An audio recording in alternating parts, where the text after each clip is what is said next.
존경하는 국민 여러분, 명장이 순신 전사 불가능 장영수 작가입니다. 오늘은 명장 나폴레옹과 명장 다부가 유럽의 강력한 군대였던 1806년 프로이센 군대를 예나 전투, 아우슈테트 전투에서 박살내면서 프랑스가 유럽의 맹주로 가는 아주 급부상하는 국가가 되도록 만든 전투를 살펴보면서 명장 나폴레옹이 전사가 불가능했고요, 명장 다부도 훗날 워터루 전투까지 승승장구하면서 그 명성이 이어집니다.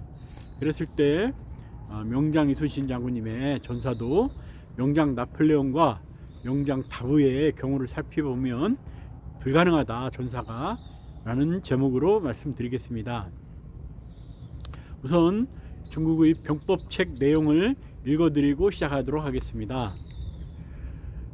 전쟁이라는 것은 다투는 일이다.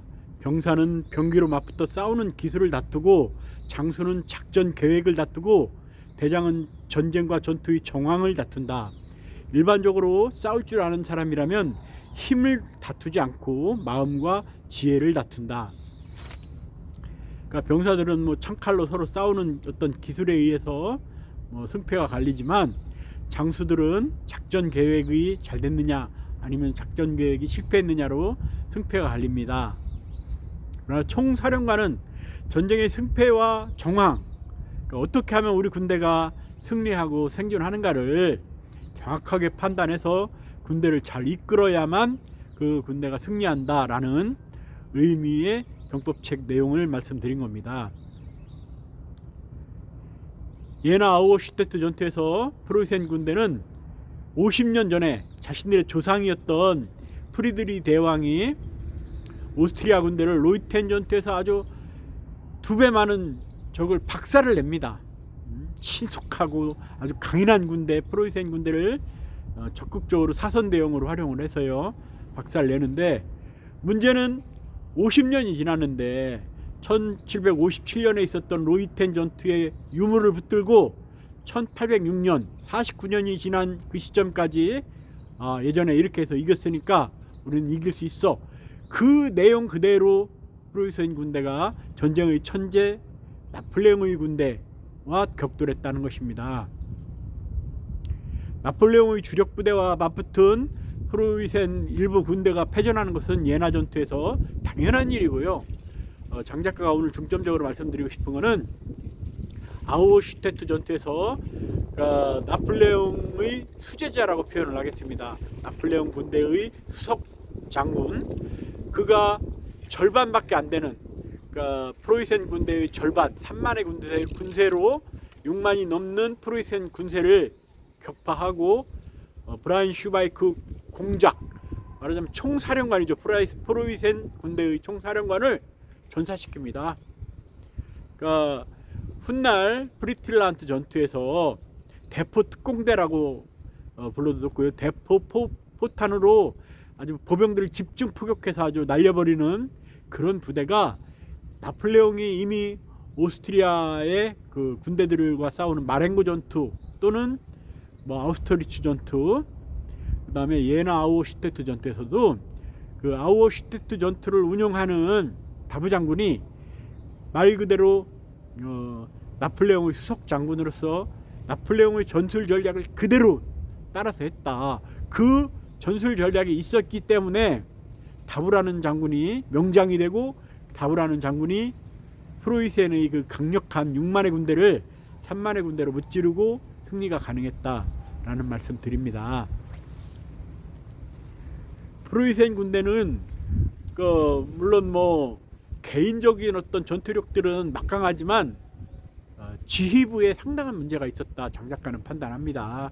지휘관들, 총사령관을 포함을 해서 지휘관들이 뇌가 이미 많이 늙어서 딱딱해져서 그 젊고 참신한 프랑스군의 나폴레옹과 다부 장군, 그들의 어떤 창조적 전술 전략에 맞서 싸우기 어려울 만큼 낮고 고루한 어떤 세계에 붙잡혀 있었다라고 말씀드리고요. 다부 장군은 정찰병들에 의해서 아우슈테트 전투에서 프로이센 군대를 발견하자마자 강력한 방진을 구성을 합니다. 나폴레옹이 고안한, 나폴레옹에 의해서 시작된 강력한 방진을 짜고요. 그 다음에 산병 대형으로 적군이 접근할 곳마다 매복해서 대포 집중 포격대, 분견대라고도 부르고 포격대라고도 부르고 아주 강력한 대포로 적군의 진입로, 접근이 가능한 교통로에 대포를 집중 배치하는 겁니다. 그래서 라인 배틀이라고 부르죠. 그 당시에 프로이센 군대는 50년 전에 자신들의 프리드리 대왕이 승리를 거뒀던 그 라인 배틀 그대로 전투를 개시를 해서 아주 그냥 죽기 살기로 육박전 또는 백병전, 근접전을 시도를 합니다. 그러나 프랑스군은 근접전을 할 필요가 없습니다. 이미 짜여진 방전에서 아주 일제사격으로 접근하는 프로이센 군대마다 아주 그냥 곤죽이 되도록 절반 이상이 막 피해를 보고 절반 이상이 막 부상당하고 전사해서 계속 부대가 교체돼 가면서 다시 접근하도록 아주 맹렬한 공격을 가합니다. 여러 차례 중간중간에 다부 장군에게도 정면에 있는 프로이센 군대를 격파하러 들어갈 기회가 있었지만 다부 장군은 철저하게 기다립니다. 나폴레옹이 정면 돌파를 하지 않고 끝까지 기다렸다가 저기 측면이나 베오르의 기동을 통해서 후방으로 파고들듯이 프로이센 군대의 소모가 극심해져서 말하자면 공격하면서 이제 공포에 질리게 됩니다. 그 방진을 뚫지도 못하고 가까이 갔다가 아주 훗날 아주 워터루 전투에서 큰 공을 세우게 되는 블리오 원수도 그 당시 기병대장으로 아주 깨강정이 됩니다. 6차례 7차례 공격했다가 아주 그냥 자신이야 뭐 생존했지만 부하들 막 떼죽음 당하고 떼전사 당하고 그 후퇴했다가 또 다시 공격했다가 하는 반복하다가 이제 결국엔 다 곤죽이 되는 거죠. 그랬을 때 다부 장군은 충분히 이제 우리가 여기서 돌격을 하면 프로이센 군대가 견디지 못하고 퇴각할 수밖에 없다라고 최종적으로 판단이 됐을 때 총공격을 개시하는 겁니다. 장 작가가 말씀드리고 싶은 거는 손자병법에 용병에 능한 사람은 손실이 없다라는 기록이 있습니다. 이순신 장군님을 그 나폴레옹과 장 작가는 비교했을 때 조금도 부족함이 없는 천재적인 장수다, 자신있게 말씀드립니다. 우선 이순신 장군님은 나폴레옹 버금가는 아주 그냥 용병의 천재로서 모든 전투에서 병력의 손실을 정말 비율로 따졌을 때 일본 군들의 손실 비율과는 비교가 되지 않을 만큼 아주 적은 희생으로 압도적인 승리를 일구어내지 않습니까? 그리고 공격할 기회가 무한히 있어도 이순신 장군님은 반드시 적을 무찌르고 아군의 피해가 없다라고 판단되지 않는 전투들은 하지 않습니다. 그래. 그러나 이 자체로 용병을 지혜로운 장수는 전쟁 자체를 지혜롭게 치릅니다. 막 육박전을 하고 백병전을 하고 해서 막 아군도 피해가 산더미 같고 그러면 명량대첩에서 이순신 장군님이 그 10만 대군 133척을 막아서 가장 신경을 써야 됐던 부분은 조선 수군에 대한 보호입니다. 보호.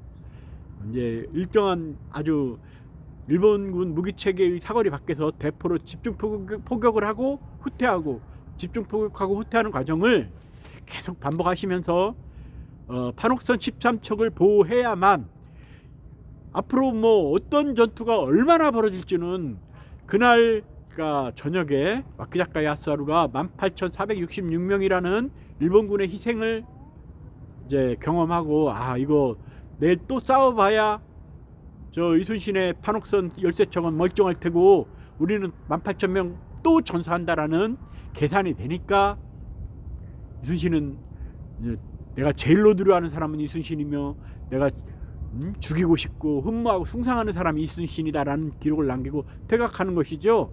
그렇지 않았다면 끝까지 일본군답게 전투를 했을 겁니다. 장 작가는 이순신 장군님이 그 420년간 전사했다 이렇게 남아있는 기록이 나폴레옹이 그 아주 창조적인 전술 전략으로 모든 그 프리틀란트 전투뿐만 아니라 훗날 워터루 전투 근처가 돼서야 나폴레옹의 대포 분견대, 그러니까 대포 집중 포격대가 연합군들에게 알려집니다. 거의 뭐 우리 세종대왕님이 그 대포의 기밀을 엄수하라, 800m 이상 날아가는 대포를 일본군이 알고 공격해 오거나 뭐 중국이 알게 되면 중국에서 대포의 기밀을 요구할 테고, 그러면 넘겨주게 되면은 조선에서 그렇게 막 최우선 장군님 이하 태종대왕 뭐 세종대왕님 모두 그 애를 써서 근거리 접전, 백병전 이런 것을 하지 말고 조선 수군의 희생, 조선 군사들의 희생은 최소화하면서 원거리에서 적군을 격파하라라는 뜻에서 장거리 대포를 만들어 주신 것인데, 그러한 명량대첩의 6.5배, 명량대첩의 208문의 대포라면 노량에서는 1360문의 대포입니다. 그런 엄청난 대포를 조선 수군이 보유하고 노량대첩을 하게 되는 건데 5,000명의 일본군에게 이순신 장군님이 전사한다. 이거는 산술적으로 명량대첩에서의 13척의 판옥선이 18,466명의 일본군을 전사시키고 34명 전사한 상황에서 승리했다라는 전투 결과를 확인하시면 노량에서 전사가 불가능하다.